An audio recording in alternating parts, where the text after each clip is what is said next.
sahbihi wa mawalah wa la hawla wa la quwata illa billah ma ba'd. Bapak Ibu sekalian mulakan Allah Azza wa Jalla, hayyikum bi tahiyatil Islam, tahiyat ahlil jannah. Assalamualaikum warahmatullahi wabarakatuh.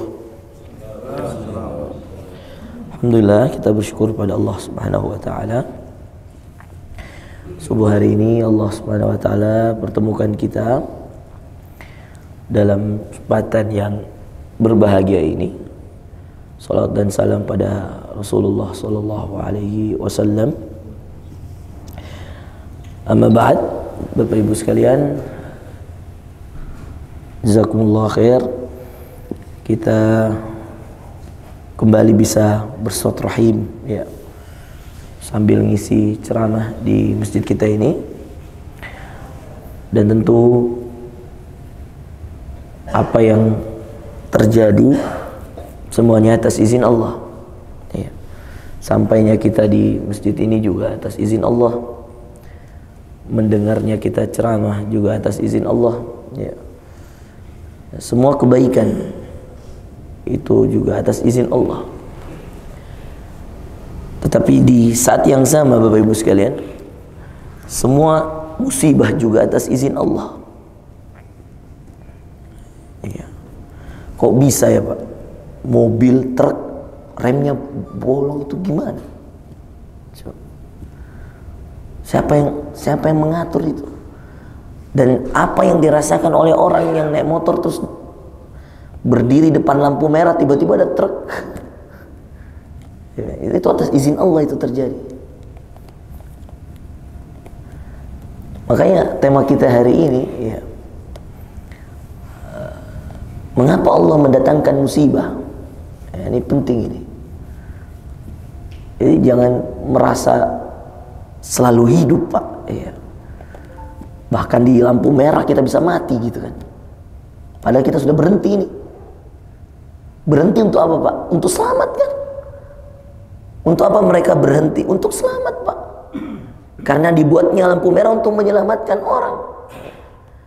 Dilarangnya kita melanggar rambu-rambu lalu lintas untuk apa? Supaya tidak ada korban. Lah ini berhenti mati Pak. 4 orang meninggal sampai kemarin, 1 orang kritis. Nah saya baru pulang dari Balikpapan ini Pak.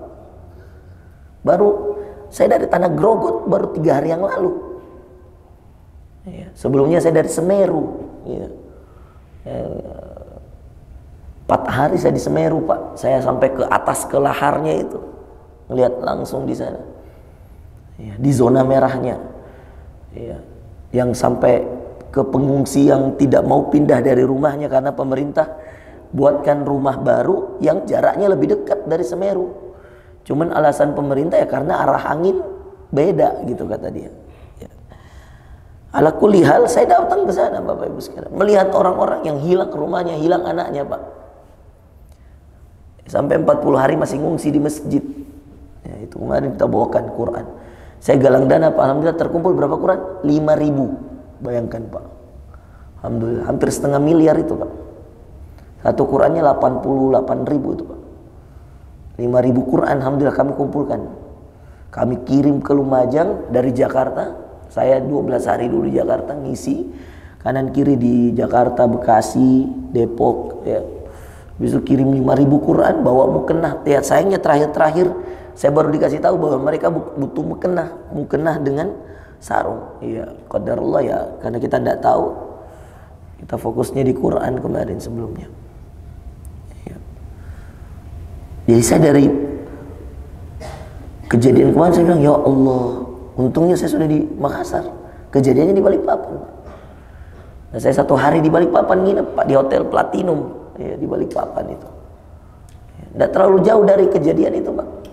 Ya, 15-20 menit dari lampu merah yang kemarin. Nah itu lampu merah yang kemarin yang kejadian. Di situ saya lewat kemarin Pak, naik mobilnya panitia itu. Ya, jadi kita dari Tanah Grogot itu nyebrang Pak, pakai feri ke Balikpapan. Ya. Saya ceramah di pesantren namanya Trubus Iman, pesantren penghafal Quran.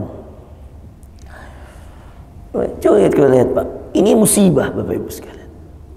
Ya. Bahkan dalam keadaan berceramah, orang ada yang meninggal Pak. Teman saya meninggal dalam keadaan berceramah di Malaysia Pak. Wali kota Bandung mau khutbah Jumat Pak, Kang Odet, iya. Lagi mau khutbah Jumat, bayangkan. Ada yang lagi baca Quran Pak, salah seorang syekh kami baca Quran meninggal di Jeddah. Baca Quran Pak. Iya. Artis meninggal di tol Pak. Iya. Mobil yang dia pakai mobil yang, ya, Masya Allah, iya. Pajero tertinggi di kelasnya dengan sistem keamanan yang luar biasa. Meninggalnya di tol. Ada yang meninggal di lampu merah. Ada yang meninggal di atas kapal. Ya, itulah musibah. Kematian itu mengintai. Makanya ulama mengatakan tidak ada yang paling dekat denganmu di dunia ini. Enggak istrimu, enggak anakmu. Catat ini Pak. Enggak suamimu, enggak istrimu, enggak ada yang paling dekat denganmu. Jadi kalau Anda mau tahu apa yang terdekat, kematian Pak. Nah, jawaban sederhana para ulama, hal yang paling dekat dari hidup itu kematian. Orang yang sudah menjadikan kematian teman terdekatnya, orang terdekatnya, dia selalu siap Pak.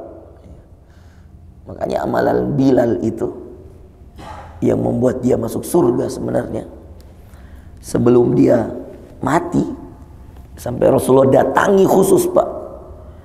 Kata Rasulullah SAW, ya Bilal, inni sami'tu khashhasha na'lika fil jannah. Saya dengerin itu hentakan kakimu di surga Bilal. Didatangin Pak. Rasulullah kan tahu Pak, karena dia dapat wahyu.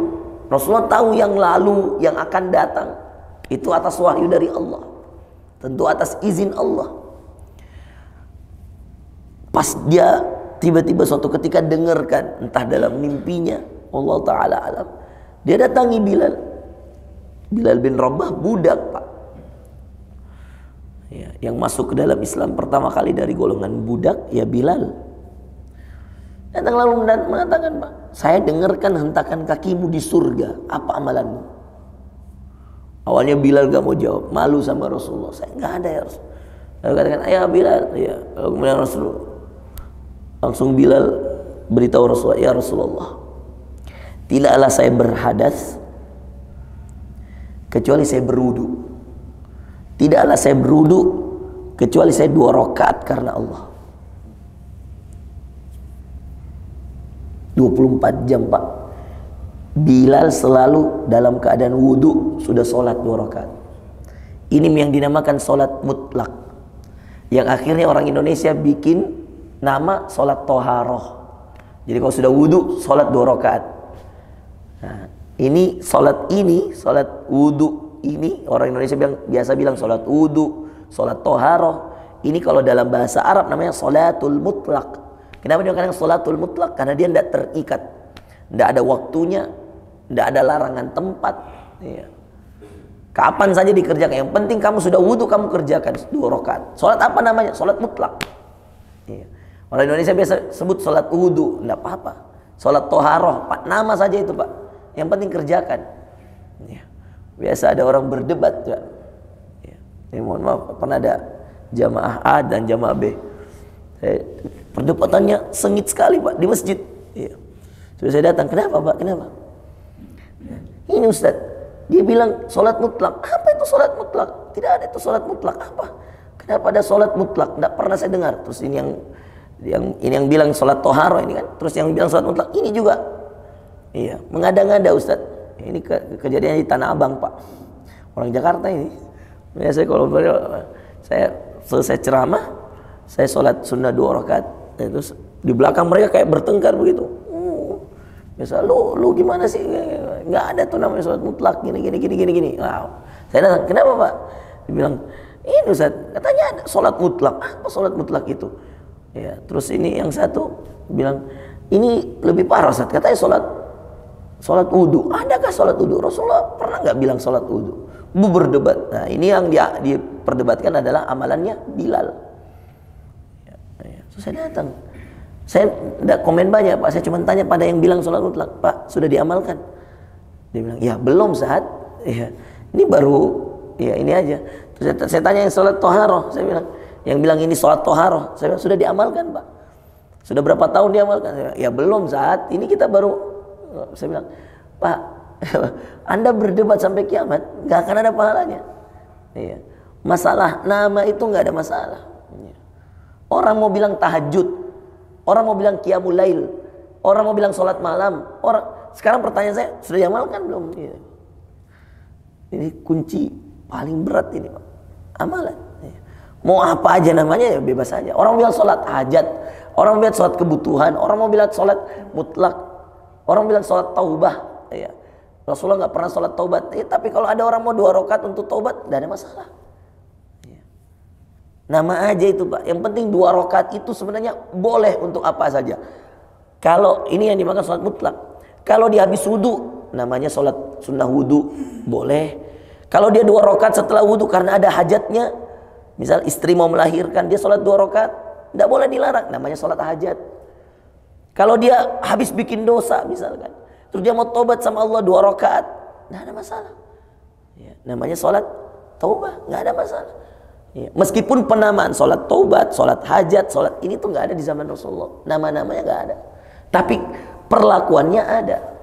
Ya, makanya jangan terlalu pusing dengan teori. Ya, hidup ini amal Pak. Ya. Nah, kayak sholat syuruk. Ya. Sebagian di Arab nggak ada orang Arab mau bilang ini sholat syuruk Pak. Karena orang justru waktu syuruk itu haram sholat. Di Arab kalau kita dibilang sudah ke sholat subuh begini, hadisnya hadis Tirmidzi loh ini. Ya, jangan sampai ada yang nggak tahu lagi. Yang kalau kemudian kita sholat, yang kalau kemudian kita ceramah, kita syaratnya sholat subuh berjamaah Pak. Nah, kalau dia sholat sunnah kalau dia sholat subuh di rumah terus ikut subuh berjamaah di masjid, tidak bisa. Ya, maksudnya tidak dapat pahala ininya. Pahala apa? Pahala haji dan umrah. Syaratnya kata Rasulullah, siapa yang sholat subuh secara berjamaah, lalu duduk mendengarkan majlis, berzikir pada Allah, baik berzikir, baik mengaji, dengar ceramah, ya. Ini keringanan dari Rasulullah. Lalu kemudian dia duduk sampai terbit matahari. Lalu kemudian dia sholat 2 rakaat karena Allah. Kata Rasulullah, ya, itu seperti umrah tamah. Pahalanya seperti pahala berhaji dan berumrah, sempurna. Di Arab Pak, kalau kita bilang ini sholat syuruk, marah orang Arab. Karena dalam hadis yang lain, ya, baik pokoknya di Sudan, di mana di Mesir, pokoknya di daerah Arab, ya, termasuk tempat saya, kita dulu bilangnya sholat syuruk. Ya karena kita orang Indonesia biasa pakai sholat syuruk gitu. Ditanya Syekh, sholaita mana? Ya, sholatul syuruk ya Syekh. La ma fi akhi sholatul syuruk. Dia katakan nggak ada itu yang namanya sholat syuruk. Dia jelaskanlah ke kita. Iya. Kita bilangnya sholat syuruk karena waktunya waktu syuruk. Sedangkan Rasulullah mengatakan ada 3 waktu yang diharamkan sholat. Inda syuruk, inda zawal, indal gurub. Sholat isyraq atau sholat syuruk itu terbit. Zawal itu di atas tengah-tengah, gurub itu terbenam. Jadi syuruk terbit. Kata Rasulullah, dilarangnya seseorang sholat pada 3 waktu keadaan. Pas terbit, pas di atas, pas terbenam. Makanya orang Arab kalau pemahaman mereka, sholat terbit, sholat pas terbit matahari. Apa itu sholat syuruk? Sholat pas terbit matahari. Nah itu waktu yang dilarang, diharamkan. Makanya orang Arab biasanya bilang ini namanya sholat apa? Sholat duha ba'dal majlis. Mereka biasa nyebutin apa? Sholat duha setelah majlis. Majlis apa? Majlis ilmu setelah sholat subuh. Mereka duduk dengar majlis, barulah kemudian mereka sholat duha. Ya. Nah, makanya di Arab itu kalau ada jam yang kayak digital begini, terus tulisannya jam syuruknya jam 6, terus bunyi titit, itu kalau ada yang mau sholat ditarik Pak, ditarik. Ya, pernah ada kejadian begitu. Pas ada orang mau sholat ditarik, tal. Pas ini orang mau sholat ditarik, dia ambil tangannya. Ijlis, dia katakan duduk dulu. khamsa daqaik. Dia bilang setelah 5 menit baru kau sholat. Karena pas terbitnya haram. Nah, jamnya itu menunjukkan jam terbit. Iya. Kan tulisannya kan terbit. Ini kalau kita orang Indonesia bilang terbit. Jangan sholat pas terbit, Pak. Haram. Sama pas di atas. Makanya biasa ada orang tanya saya, Ustaz, kapan terakhir sholat duha? Saya bilang, selama masih ada bayanganmu. Iya. Tapi kalau bayanganmu sudah mengecil, jangan sholat duha, saya bilang. Karena Allah itu mengukur segala sesuatu adil, Pak. Orang sekarang pakai jam, orang dulu pakai matahari, bulan, Pak. Di mana dia tahu bilang masuk nih waktu zuhur? Iya.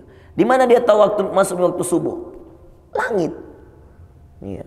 Waktu subuh kata Allah Al-Baqarah, hatta yatabayyana lakumul khaytul abyad minal khaytil aswad minal fajar. Sampai kelihatan garis-garis putih di tengah malam yang hitam. Ini mazhabnya Syafi'i, Maliki, Ahmad. Di Turki lain lagi, Pak. Ya. Kemarin saya di Turki, di Syria, Irak, semua mazhab Hanafi. Ini semua mazhabnya Imam Ahmad, Imam Abu Hanifah. Ya, ini imam yang paling pertama ada itu Imam Abu Hanifah, mazhabnya Hanafiyah. Baru Imam Malik, mazhabnya Malikiyah. Ya, ini di Sudan tempat saya belajar. Baru Imam Syafi'i, muridnya Imam Ahmad, muridnya Imam Malik. Baru kemudian setelahnya Imam Ahmad. Ini yang paling terkenal ini 4 mazhab. Imam Abu Hanifah, Pak, lentongi mazhabnya, Pak, kalau masalah sholat subuh. Karena tidak ada jam dulu, Pak. Ya. Imam Abu Hanifah itu sholat subuhnya inda isfirar. Makanya kalau ada nanti yang ke Turki, jangan kaget. Antara azannya dia itu dengan iqomahnya itu hampir 1 jam. Kenapa? Karena menurut mazhabnya Abu Hanifah, sholat subuh itu nanti ketika sudah mulai ada kelihatan yang kuning-kuning di langit. Jadi kalau mungkin kira-kira, Pak, ya, mungkin sekitar ya, kalau misalnya kita tadi subuh jam berapakah? Jam 4:40 azan tadi ya. Terus iqamah jam 5:15. Nah, dia bisa sholat jam 5:30 begitu. Jadi kira-kira bergeser waktu sekitar 15 sampai 20 menit. Ya. Tapi ini jangan dipakai di sini, Pak. Ya. Ini di khusus mazhab mereka. Ya, kalau kita yang bermazhab mayoritas Syafi'iyah terus pakai yang begini, ya, ini beda mazhab namanya. Ya, tidak sesuai kaidah. Kenapa kamu tidak pergi sholat subuh berjamaah? Dia bilang, kan Abu Hanifah membolehkan. Nah, itu khusus mazhab dia. Dan tahu tidak, Pak, adilnya Allah? Mayoritas orang yang bermadzhab Abu Hanifah itu di daerah dingin, Pak. Itu di daerah yang kering. Jadi kalau dia dingin sekali. Kalau dia kering sekali. Itu daerah tandus, Pak, biasa. Makanya dia Irak, Syria, Damaskus, Kuwait. Itu madzhabnya Abu Hanifah. Kemudian Turki, sebagian Turki paling banyak itu Turki di situ Abu Hanifah. Eropa, Pak, sebagian besar itu di situ. Kalau dia sholat terlalu pagi, Pak, dingin sekali. Inilah keistimewaannya bermadzhab. Semuanya ada hujjah. Makanya imam ini yang dikatakan imam madzhab, ya. 4 imam madzhab ini, Abu Hanifah, Imam Malik bin Anas, Imam Asy-Syafi'i, Imam Ahmad bin Hanbal.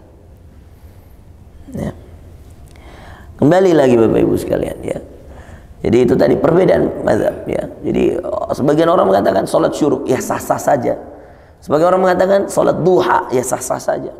Apa aja sholatnya silahkan, yang penting kerjakan sesuai tuntunannya. Dan jangan pas terbit, itu aja. Ya, jadi kalau sudah jam terbitnya, ya tunggulah 5 menit sholat. Gitu. Nah, ya kembali lagi kita kepada amalannya Bilal, ya. Yang untuk memotivasi kita, Pak, ya, bahwa ada loh orang yang sampai segitunya dia mempersiapkan matinya atau mempersiapkan kehidupannya atau mempersiapkan pertemuannya dengan Allah. Ya. Ketika Bilal ditanya, Bilal menjawab, ya Rasulullah, tidaklah saya berhadas. Berhadas itu, Pak, apa aja? Buang air kecil, buang air besar. Ya. Jadi ngobrol-ngobrol begininya saja Bilal itu dalam keadaan wudhu Pak. Ya, kayak kita sekarang ini alhamdulillah dalam keadaan masih punya wudhu tuh. Enaknya itu kalau kita ngobrol terus kayak begini, ngopi ada wudhu tak, di mobil ada wudhu tak, sudah meki sholat 2 rakaat. Wih, itu enak sekali itu hidup Pak. Tapi berat Pak, saya pernah coba. Ya. Coba-coba deh, ada yang mau praktekkan ya. Dicoba saja Pak. Ya. Diniatkan saja. Ya. Ada syekh saya Pak, Masya Allah. Masya Allah, Masya Allah. Ya, namanya Syekh Abdullah. Ya, Masya Allah itu syekh. Zuhud sekali. Tapi kaya raya Pak, tajir. Mobilnya Prado Pak. Ya, kaya. Bisnisnya luar biasa. Tapi amalannya Pak, Masya Allah. Itu kos kakinya tidak pernah lepas Pak. Jadi saya tidak pernah lihat dia buka kos kaki untuk wudhu. Ya. Kalau dia batal wudhunya Pak, dia basuh di atas kos kakinya. Sunnah, ini sunnah Pak. Jangan ada bilang bid'ah, ini sunnah. Rasulullah itu dulu pakai khuf. Kita tahu khuf bukan kos kaki itu namanya. Kayak terbuat dari apa gitu, alas tuh kayak ada kulit-kulitnya lah sedikit. Itu Rasulullah kalau sebelum pakai dia wudhu. Kalau sudah dipakai oleh Rasulullah SAW, setelah kalau misalkan batal wudhunya, tidak perlu dia lepas, maka dibasuh. Makanya kalau kita lihat orang nanti wudhu misalnya di bandara di mana, terus dia tidak lepas kos kakinya, saya itu biasa pekerjaanku kalau di bandara, saya malas membuka kos kaki Pak, makanya kalau di rumah saya wudhu duluan. Jadi batal, saya tinggal basuh kos kaki saya. Nah biasa orang di bandara kaget-kaget, Ustaz kenapa Ki? Saya bilang kos kaki saya bersih, saya dalam keadaan berwudhu, sunnah Rasulullah tidak perlu dilepas, dibasuh saja Pak. Ya. Dibasuh. Dan itu pun tidak usah dikasih basah sekali Pak. Kalau dikasih basah sekali bahaya kaki. Ya, ambil sedikit basuh sampai mata kaki, selesai.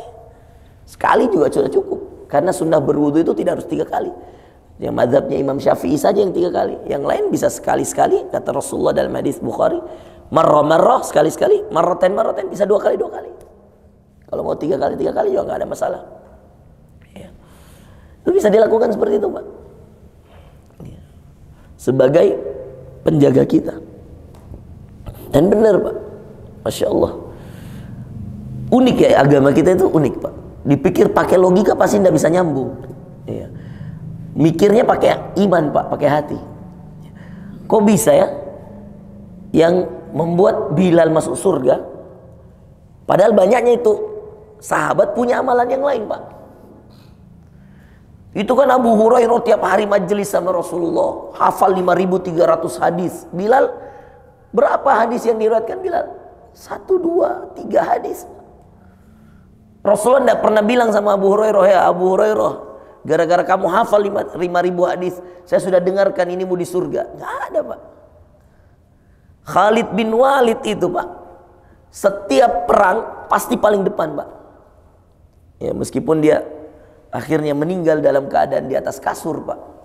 Ya Khalid bin Walid. Tidak pernah ada cerita Rasulullah bilang ya Khalid, ana sami'tu khashkhashatana alika fil jannah. Saya dengerin hentakan kakimu di surga.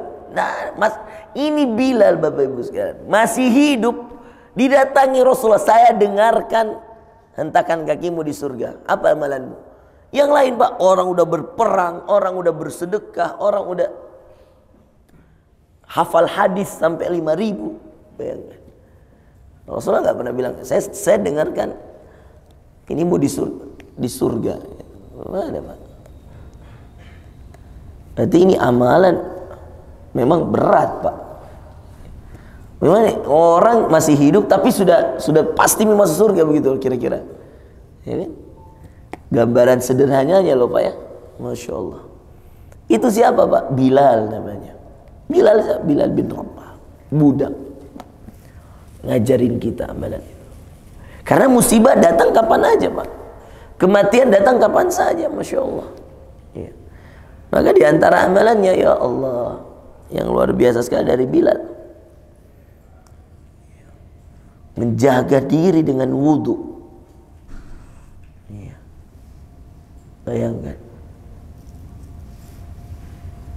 kita ndak mandi sehari Pak, nggak masalah. Kalau waktu saya di pas musim salju di 2019 itu Pak, saya bawa istri, bawa anak, diundang oleh KBRI, Kedutaan Besar Republik Indonesia di Roma, di Itali Pak. Pas musim salju Pak. Ya, pernah kita 3 hari nggak mandi, nggak apa-apa Pak, dingin ya, dan seterusnya. Tapi wudhu nggak bisa kita tinggalkan Pak. Mau nggak mau wudhu. Nggak bisa saya beralasan dingin saya tayamum, nggak bisa Pak. Tayamum itu cuma 2 Pak. 1, tidak ada air, tayamum Pak. 2, ada luka, ada yang membahayakan untuk kena air. Kalau dingin nggak bisa jadi hujjah. Tidak ada mazhab yang membolehkan gara-gara dingin orang boleh bertayamum. Maka kita basuh Pak itu Pak, tangan, muka, ya, mulut, dan itu udah seger sekali Pak, mewakili. Ya. Ya. Di tengah salju kita wudhu, itu dingin sekali, air aja dinginnya luar biasa, kayak RS. Kita wudhu, ya, tapi mewakili, masya Allah. Nah, uniknya Pak, uniknya. Ya. Keluarnya hadas, ya, ini unik ya. Keluarnya hadas itu, ya, dari tempat yang tidak dibasuh ketika wudhu. Ya. Ya, kita bersihkan tempat keluar hadas, tapi ketika wudhu dia tidak dibasuh Pak. Ya. Ya, inilah keimanan ya. Masalah air wudhu saja ini sudah, kalau kita teliti secara ilmiah, sudah luar biasa ilmunya. Nah, kita basuh kalau kita mau wudhu itu tempat-tempat hadas. Ya. Kita basuh tangan, yang kita basuh mulut, yang kita kepala, ya, kedua kaki. Itu nyambungnya di mana ya? Kalau orang tidak punya iman ya, itu pasti menanyakan, ini kalian aneh orang Islam ini. Ya. Yang membatalkan wudhu hadas, tapi yang membersihkan, yang apa? Yang membuat wudhu kembali ada, tidak ada juga yang istilahnya kalau orang bilang dibersihkan. Tempat keluar hadas kan 2 itu aja Pak, ya, dubur dan kemaluan. Ya. Tapi kalau kita mau wudhu itu tidak dibersihkan. Ya. Orang pakai akal, dia akan bilang, ya kalian aneh, wudhu kalian batal. Tiba-tiba kita buang angin misal Pak. Terus dia bilang, kita mau sholat, tunggu, saya mau wudhu lagi. Saya buang angin. Loh, pas wudhu dilihat sama orang yang mungkin belum beragama Islam, dia akan aneh. Ya. Tapi begitulah agama Pak. Dan ternyata subhanallah Bapak Ibu sekalian, selain karena Bilal bin Rabah itu mengamalkan amalan menjaga wudhu itu, supaya dia kapan saja, mau datang musibah apa saja, mau datang kematian dari keadaan apa saja, dia siap bertemu dengan Allah, menghadap dengan Allah.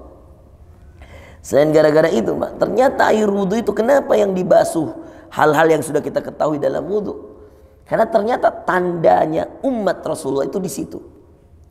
Karena tidak ada air wudhu di zaman Nabi Isa Pak. Semua Nabi punya sholatnya, catat ini ya. Tadi yang saya baca rakaat pertama Toha, itu ayat diturunkan pada Nabi Musa. Dia katakan wa aqimis sholata lidzikri, dan dirikanlah salat wahai Musa untuk mengingatku. Semua nabi ada cara salatnya, Pak. Nanti baru pembagian salat subuh 2 rakaat, 4 zuhur, itu nanti zaman Rasulullah. Tapi yakin Nabi Daud ada salatnya, Nabi Ibrahim ada salatnya, semua nabi punya salatnya yang diajar oleh Allah Azza wa Jalla. Waktunya diajar oleh Allah. Tapi tidak ada nabi salatnya pakai wudhu kecuali Rasulullah SAW. Yang diajar wudhunya itu membersihkan tangan, habis itu kumur-kumur, habis itu dimasukkan ke hidung, keluarkan, dibersihkan, muka, habis itu tangan sampai siku, habis itu kepala, habis itu kaki sampai mata kaki, Bahkan kata Rasulullah, celaka yang cuci kakinya tapi tidak sampai mata kakinya. Wailun lil aqabi minan nar. Ada kan orang, Pak, ujung-ujung kaki. Kata Rasulullah, celaka. Celakanya di neraka. Kenapa? Karena kalau dia basuh kakinya, dia tidak kasih basuh mata kakinya, maka dia akan termasuk golongan yang celaka di akhirat. Ternyata Bapak Ibu sekalian, selain mempersiapkan diri menghadapi musibah yang datang kapan saja, orang yang menjaga wudhu itu dikenali oleh Rasulullah. Ibaratnya orang begini, Pak. Kalau sekarang lagi ngetrend skincare tuh, ya, di mana-mana sekarang, Pak. Waduh, kalau Makassar saya dari Jakarta kemarin, waduh, hampir setiap 50 meter itu ada lagi skincare, namanya apa? Skincare. Ya. Alat-alat kecantikan. Itu kalau dikasih saja terus itu yang coklat jadi putih, Pak. Bahkan ada yang mungkin putih tangannya, putih mukanya, tapi coklat badannya. Karena skincare pengaruh. Kalau buatan manusia, ini gambaran saja, Pak, ya. Gambaran aja. Dipikir pakai logika aja. Kalau buatan manusia, Pak, krim bisa buat kulitnya orang dari coklat jadi putih. Bagaimana dengan buatan Allah, air wudhu di akhirat? Makanya kata Rasulullah SAW dalam hadis Bukhari dikatakan, saya melihat umatku, mengetahui umatku di padang mahsyar. Nah, itu ada semua umat Nabi Musa, umat Nabi Ibrahim, umat Nabi Isa, umat Nabi Nuh. Ya. Saya mengenali umatku, kata Rasulullah SAW, gurran muhajjalina min atharil wudu'. Kata Rasulullah, saya kenal mereka karena cahaya-cahaya mereka yang menetes dari bekas-bekas wudunya. Gurran muhajjalina min atharil wudu'. Ya. Saya kenal mereka dengan bekas-bekas wudunya. Masya Allah. Nah, Bapak Ibu sekalian, ini juga salah satu cara, ya, untuk kita bisa, ya, mempersiapkan diri, ya, menghadapi yang tadi saya katakan, musibah yang datang tiba-tiba, yang datang bahkan kadang-kadang kita dalam keadaan aman. Ya. Saya naik mobil misal, Pak, lampu merah, perasaan saya apa? Aman. Berhenti mobilku, Pak. Iya, Pak. Saya naik motor, Pak, berhenti lampu merah, perasaan saya aman. Berhenti motorku. Tapi kejadian Balikpapan kemarin, Pak, membuka mata kita bahwa bahkan dalam keadaan aman, maut yang jemput, Ki.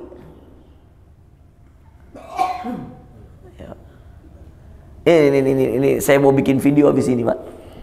Dalam keadaan seperti ini saya sudah tadi malam bicara sama tim saya bilang kita bikin video. Dalam keadaan seperti itu, apa yang harus dilakukan supir truk? Dia tahu remnya apa? Bolong, ya? Blong. Namanya saya blong, ya? Blong. Dalam keadaan seperti itu, kalau syariat Islam, apa yang dianjurkan? Ini Pak, ya. Penting ini. Makanya saya mau bikin video, saya mau kasih masuk di YouTube saya nanti. Supaya banyak yang lihat. Dalam keadaan kita sudah tahu mobil kita bermasalah dan akan membahayakan orang. Ya, mungkin kalau kurang kajian itu supir truknya. Dalam keadaan seperti itu, Pak, kalau dia sudah tahu di depan ada orang yang lampu merah dan remnya blong, maka lebih baik itu truk, Pak, dia buang ke kiri, dia tabrakan tiang listrik, dia apa saja. Lebih baik dia bunuh dirinya daripada dia membunuh orang lain. Ini serius, Pak.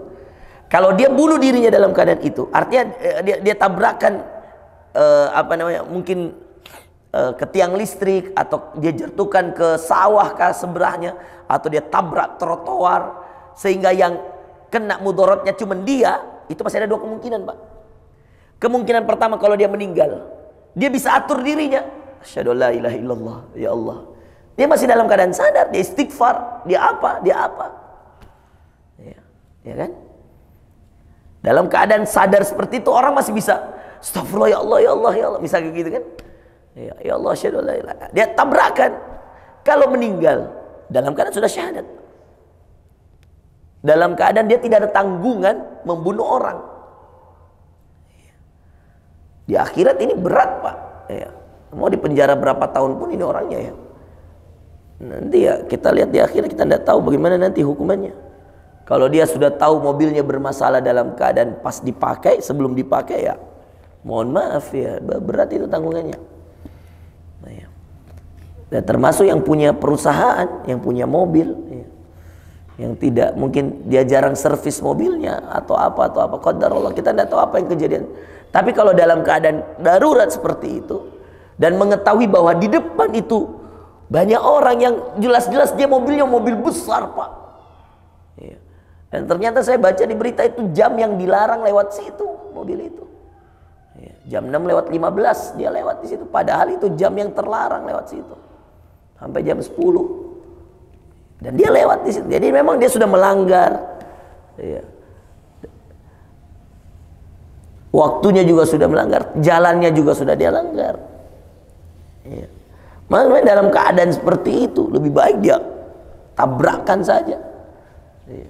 Kalau dia meninggal, ya mudah-mudahan Allah ya terima dan Allah maafkan. Dari dalam sudah istighfar, sudah syahadat.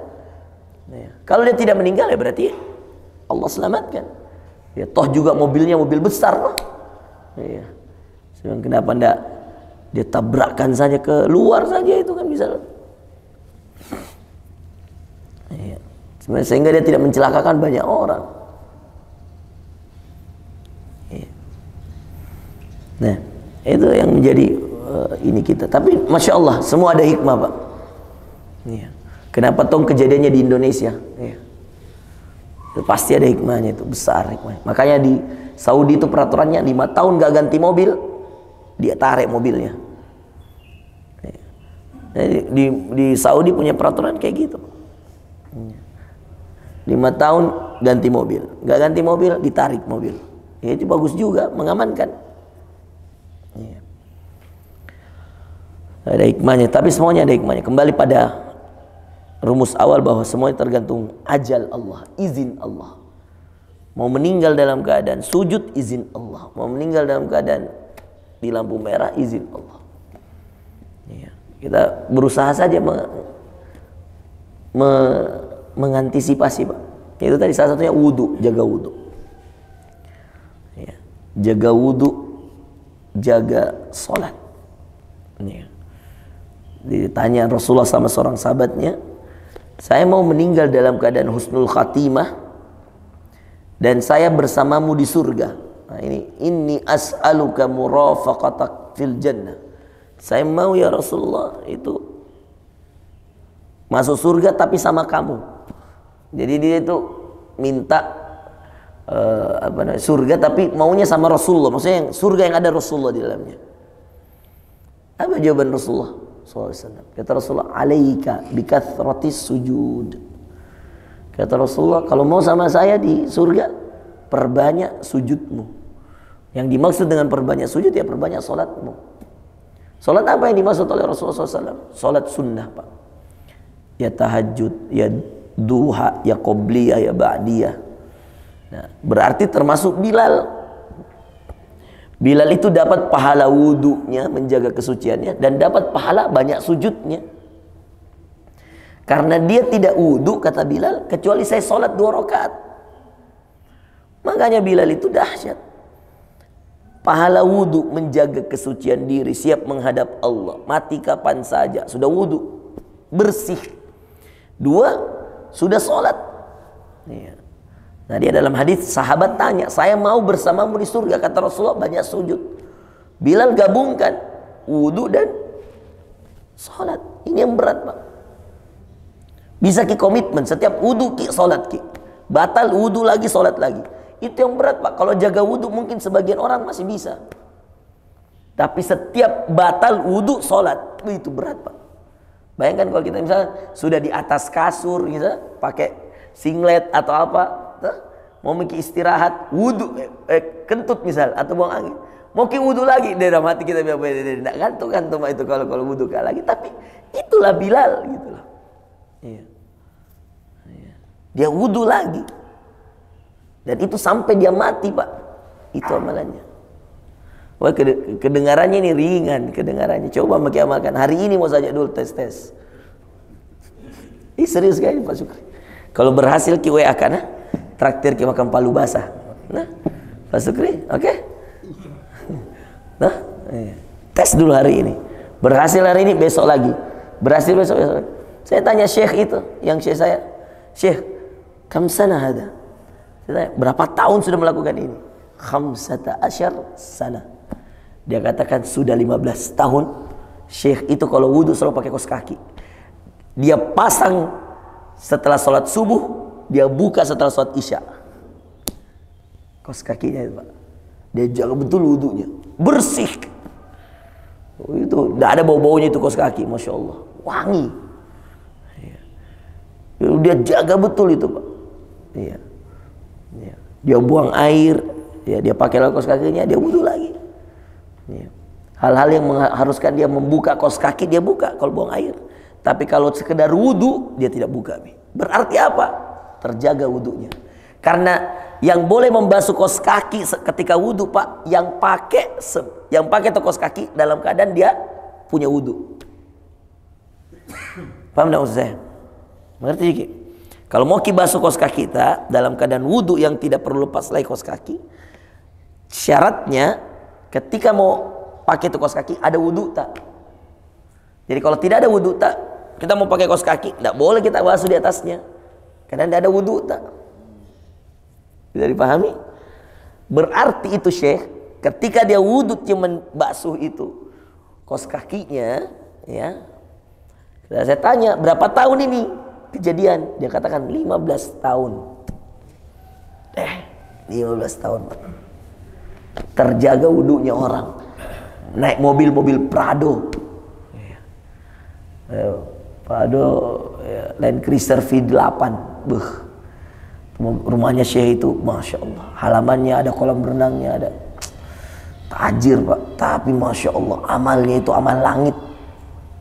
Kalau sedekah itu Pak, sekali buka puasa kalau Ramadan itu saya biasa koordinir orang Indonesia saja 200 orang mahasiswa Pak, itu baru orang Indonesia. Tas 1000 orang di depan rumahnya itu dia kasih buka puasa Pak, 1000 orang tiap hari. Nah, tidak berkurang hartanya. Usahanya dua dia itu, satu gandum, dia punya sawah gandum hektar. Terus yang kedua Pak, besi rel kereta. Dia bangun itu kereta-kereta yang sampai ke Mesir, Ethiopia, Uganda. Itu usahanya. Insyaallah. Banyak orang kaya bisa beramal Pak. Yang karena tinggal di Tanjung tidak mau beramal. Tidak ada jaminan Pak. Ya, masya Allah. Nah Bapak Ibu sekalian ya, suruk nikah belum Pi? Sudah suruk. Sudah 5 menit lagi berarti. Nah, apa yang kita dengar tadi dari amalan Bilal adalah sebenarnya persiapan menghadapi musibah. Terus bertanya Ki sekarang, kenapa kita selalu lihat musibah? Kenapa ada musibah datang bergantian terus dan kita lihat jadi penonton? Nanti kita jadi pelaku Pak. Mengapa Allah menguji hambanya dengan musibah? Kenapa Nabi Nuh ada musibah banjir, badai? Kenapa Nabi Lut ada musibah di baliknya daerahnya itu atas bawah bawah atas? Kenapa Nabi Ayub diberi musibah penyakit? Kenapa Nabi Yusuf diberi musibah kakak-kakaknya benci dia, dilempar ke sumur? Ya. Semua punya musibahnya Bapak Ibu sekalian, ujiannya. Mengapa Allah memberi musibah? Nah ini jadi konsen kita di akhir ceramah. Setelah tadi saya jelaskan apa amalan yang harus kita siapkan banyak-banyak ya. Itu tadi Pak, banyak wudu, jaga wudu ya, kemudian banyak salat, dan yang terakhir ya banyak berzikir sama Allah.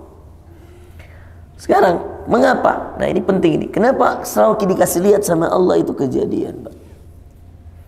Bahkan saya pernah diskusi panjang lebar dengan profesor di Unhas. Jamaah kami, dia spesialis penyakit dalam. Dan memang ya dia ahlinya masalah paru-paru, dia masalah macam-macam. Dia katakan, kenapa ini ya Allah kayak ya, marah sama kita ya Ustaz. Kita diberi ini corona begini. Karena dia keluarganya meninggal corona semua Pak. Masalahnya dia ahli di bidang itu. Dan semua keluarganya meninggal. Istrinya dulu, habis itu bapaknya, mamanya, habis itu saudara kandungnya ya. Padahal dia ahli di bidang itu Pak ya. Dia menangani pasien COVID. Nah semua keluarganya meninggal COVID. Apa dia bilang Pak? Kenapa ini ada musibah ini? Saya jauh-jauh belajar ke Amerika dan saya tidak bisa tangani ini musibah Ustaz. Kenapa ya Ustaz gini. Saya bilang Pak, tidak bisa kita menyalahkan. Allah itu maunya Pak. Bahkan saya bilang sama dia, bahkan mohon maaf ini Pak, berapa banyak dokter mati dengan penyakit yang dia spesialis di penyakit itu. Tapi ini Pak ya. Berapa banyak dokter, saya katakan, dia diem dia. Saya bilang, jangankan kita Pak, keluarga tak. Saya bilang, berapa banyak dokter spesialis meninggal karena penyakit yang dia spesialis di bidang itu. Coba makin cari tahu, saya tidak usah sebut. Kalau saya sebut nama-nama beberapa dokter yang meninggal di bidangnya spesialis di Makassar, pasti Anda kenal. Ya. Coba berapa banyak? Oh dia diem Pak, diem dia. Saya bilang, maka jangan salahkan Allah Dok. Saya bilang, tidak boleh kita menyalahkan Allah. Ya. Dan tidak boleh kita mengatakan kayak pernyataan tadi dia bilang, saya mau berhenti saja ini, percuma saya dititipi ilmu kalau orang lain saya selamatkan, keluargaku tidak. Saya bilang, jangan bilang begitu. Bisa jadi dengan menyelamatkan orang lain lah Allah cabut nyawanya keluarga tak, supaya jadi pelajaran bagi kita bahwa yang hebat itu Allah. Kan kalau bapaknya sakit Pak, pasti obat terbaik di bidangnya, alat terbaik di bidangnya, tim terbaik. Kalau mau operasi pasti dia panggil yang jago-jago Pak, karena dia profesor di ahlinya Pak. Ya kan? Kalau orang lain saja dia kerja terbaik, masa tidak untuk keluarganya? Tapi kok orang lain sembuh, keluarganya tidak? Bapaknya, istrinya dulu meninggal, bapaknya 2 minggu setelahnya, mamanya 3 minggu setelahnya. Coba bayangkan Pak, bagaimana dia tidak sakit hati. Dia datang marah-marah sama saya. Saya bilang, ini jangan disalahkan Allah sedikit pun Dok, saya bilang. Dan jangan ada pernyataan saya berhenti bekerja gara-gara Allah tidak adil dengan musibah ini. Saya selamatkan banyak nyawa orang, keluarga saya tidak diselamatkan. Wah, ini. Tapi saya tidak salahkan dokter Pak, karena kalau kita berada di posisi dia, wajar dia curhat sama saya Pak. Dia cari ustadz, bayangkan itu dia cari, dia datangi saya, dia bilang, saya mau cerita ustadz. Saya bilang, oh iya silakan Pak. Wih, mau boring kan senior, profesor. Iya. Iya. Gimana caranya Ustaz? Saya bilang, jangan salahkan Allah Dok. Saya bilang, kalau Prof salahkan Allah, saya katakan, berarti Prof mengingkari semua nikmat yang Allah berikan, dan itu paling bahaya di akhirat, kufur nikmat. Makanya ayat yang paling banyak diulang dalam Quran, saya katakan, Ar-Rahman fabi ayyi ala'i rabb. Hati-hati Dok, kita meninggal dalam keadaan kufur nikmat. Orang meninggal dalam keadaan punya dosa, saya yakin banyak orang begitu Dok. Tapi kalau dalam keadaan kufur nikmat, ini ngeri. Apalagi sampai menyalahkan Allah. Saya bilang, Prof juga bisa sampai derajat profesor, punya ilmu, dikenal orang. Siapa kasihkan ki ilmu? Allah. Siapa berikan ki ilmu? Allah. Siapa izinkan ki jadi profesor? Allah. Siapa izinkan ki dimuliakan orang? Allah. Masa ketika Allah cabut 1 nikmatnya, 2 nikmatnya, 3 nikmatnya, semua nikmat kayak nggak ada? Saya bilang kayak gitu ke dia. Oh dia diam. Oh ceramah Pak. Oh itu kayak debat betulan kayak itu, karena dia ngotot sama saya. Dia bilang ini Allah nggak adil. Jangan kita pernah salahkan Allah. Jadi musibah nggak boleh disalahkan Pak. Kita yang mempersiapkan diri. Kapan saja kita datang. Nah ini biasanya orang begini Pak. Pas dia hijrah, pas dia pindah ke agama, pas dia rajin sholat, justru musibahnya banyak. Musibahnya. Dia akhirnya mengatakan, saya dulu maksiat, tiap hari saya berzina, tiap hari saya main perempuan, tiap hari saya minum, tiap hari saya ke diskotik Ustadz. Saya biasa-biasa aja. Saya hijrah, ya. Anak sakit, istri meninggal misal, atau apa, kita tidak tahu. Di posisi-posisi inilah musibah itu menjadi ujian Pak. Pas hijrah, musibah datang. pas hijrah ujian makin besar. Ini sebenarnya kesadaran aja perlu kita tahu bahwa tidak mungkin ada musibah datang itu kecuali untuk dua. Mengapa Allah menguji hambanya? Dua. Satu, untuk mengetahui keimanannya. Imanmu itu sudah sungguh-sungguh atau masih main-main? Imanmu itu udah serius atau cuman pura-pura? Yang kedua, untuk menjadikan bahan muhasabah untuk dirinya dan orang sekitarnya. Pak, kenapa Allah cerita aibnya Nabi Yusuf? Kan itu aib nabinya. Apa aibnya Nabi Yusuf, Pak? Aibnya dia punya saudara, ya, yang semuanya benci sama dia. Ini kan cerita tidak ada yang tahu kecuali Allah. Kenapa Allah bongkar ini cerita dalam Quran? Ini aib kakaknya Nabi Yusuf, aib keluarga Nabi. Siapa bapaknya? Itu 10 orang kakaknya yang melempar dia ke sumur, lalu kemudian membawakan kaos yang berisi darah bohongan. Siapa itu mereka? Itu anaknya siapa? Anaknya Yakub. Jadi kalau Allah cerita ini dalam surah Yusuf, berarti Allah bongkar aibnya Nabi Yakub. Apa aibnya Nabi Yakub? Anak-anaknya, 10 anaknya itu tidak berhasil dididik oleh Nabi Yakub. Tapi bukan masalah ini aib atau bukan, Pak. Tapi bagi Allah musibah yang menimpa Nabi Yakub harus kehilangan Nabi Yusuf. Dan musibah yang menimpa Nabi Yusuf harus dibuang ke sumur oleh 10 orang kakaknya. Itu adalah bagian dari pelajaran untuk orang-orang yang hidup setelahnya, dan untuk Nabi Yakubnya dan untuk Nabi Yusufnya. Allah mau supaya tiap hari Yakub menangis berdoa, dan itu yang dilakukan Yakub. Sepeninggal Yusuf, artinya setelah Yusuf dikatakan wafat, tiap hari Yakub menangis, tiap hari dia berdoa sama Allah, tiap hari dia ibadah sama Allah. Bahkan kata anaknya ini yang kakak-kakaknya yang lempar Nabi Yusuf, dia katakan, berhentilah kau menangis wahai ayah, kalau enggak kau akan mati wahai ayah. Dia katakan sampai anak saudaranya mengatakan lagi, itu kau lihat bola mata hitammu. Ini coba lihat, Pak. Wabyaddat ainah. Itu ternyata dalam rumus Quran, kalau mata sering menangis, ya, dan menangisnya terlalu banyak, ya, itu bola mata hitam itu tergerus, Pak. Jadi sampai itu dalam bahasa Quran dikatakan, itu kau lihat matamu sudah hampir semuanya putih. Artinya bola matanya itu sudah tergerus, Pak.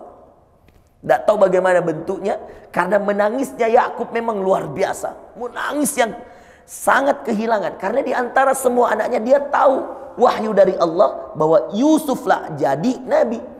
Makanya ketika Yusuf kan di awal surah Yusuf mengatakan pada Yakub, saya melihat ada 11 bintang, inni ra'aitu ahada asyara kaukaba wasyamsa, dan matahari, wal qamar, dan bulan, ra'aituhum li sajidin, aku lihat semuanya sujud. Apa kata Yakub? Wahai ya bunayya, la taqsus ru'yaka ala ikhwatik, jangan kau ceritakan ini mimpimu kepada saudara-saudaramu, fayakidu laka kaida, maka dia akan bikin sesuatu yang membuat kau celaka. Bisa jadi dia iri. Tapi ternyata Allah menakdirkan, sudah dikasih tahu Nabi Yusuf, dan kemudian Allah takdirkan semua saudaranya dendam sama Yusuf, dan dilakukanlah pelemparan ke sumur itu. Kenapa harus dicerita, Pak? Kenapa dicerita? Kenapa musibah itu Allah ceritakan kepada kita dalam Quran? Karena ternyata musibah itu dua tadi. Mengapa Allah menguji hambanya dengan musibah? Karena satu, musibah untuk mengetahui keimanan seseorang. Allah ingin tahu, dan Allah ingin beritahukan pada kita. Lihat imannya nabiku Yakub, lihat imannya nabiku Yusuf. Lalu yang kedua, Allah ingin memberikan pelajaran bagi orang-orang yang ada di sekitarnya. Jadi bahan muhasabah, supaya tidak bikin dosa lagi, berhenti maksiat, berhenti berzina, berhenti minum, berhenti macam-macam dosa-dosa yang lainnya. Itu ya Pak ya. Jazakumullah khairan ya. Makasih banyak ya, barakallahu fikum. Saya nanti malam ke Sidrap ya, Sidrap insyaallah. Besok balik Senin insyaallah. Jazakumullah khair ya. Kita mudah-mudahan berdoa pada Allah, mudah-mudahan kita selalu dalam amal soleh, mati dalam keadaan husnul khatimah ya. Insyaallah dipersiapkan diri kita selalu oleh Allah untuk menghadapi ajal, menghadapi kematian ya, yang tidak melihat usia, tidak melihat tempat, tidak melihat waktu ya. Subhanallah. Allahumma inna nas'aluka husnal khatimah, Allahumma inna nas'aluka husnal khatimah, Allahumma inna nas'aluka husnal khatimah. Kita tutup dengan kafaratul majlis. Subhanakallahumma wa bihamdika asyhadu an la ilaha illa anta astaghfiruka wa atubu ilaika. Sallallahu ala nabiyyina Muhammadin wa akhiru da'wana alhamdulillahi rabbil alamin. Assalamualaikum warahmatullahi wabarakatuh.